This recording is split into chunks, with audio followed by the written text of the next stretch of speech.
Social studies వీళ్ళకైతే కొంచెం డిఫికల్ట్గా ఉంటుంది పేపర్, ఎందుకంటే వీళ్ళకి 100 మార్క్స్ని డివైడ్ చేసేస్తాడు, సివిక్స్, ఎకనామిక్స్, హిస్టరీ, జాగ్రఫీ అని చెప్పేసి.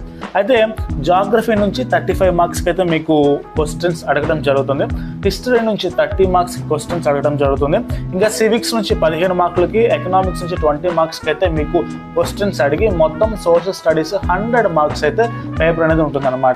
జనరల్ నాలెడ్జ్ అంటే మనకు ఆల్రెడీ తెలుసు, ఎక్కడి నుంచి అడుగుతాడో మనం ఏం చెప్పలేము, అదొక మహాసముద్రం కాబట్టి. సో రీసెంట్ 4 months 5 months నుంచి ఏదైతే ఉంటాయో జీకే అది మనం చూసుకోవడం అనేది జరుగుతుంది.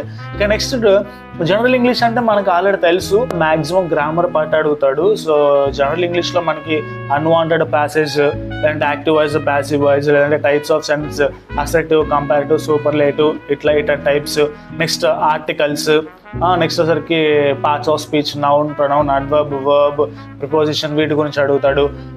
నెక్స్ట్ టైప్స్ ఆఫ్ సెంటెన్సెస్ అంటే ఇంట్రాగేటివ్, తర్వాత అసెర్టివ్, సో ఎక్స్క్లమేటరీ, ఇట్లాంటివి అడుగుతూ ఉంటాడు. జనరల్ ఇంగ్లీష్ అనేది మనకు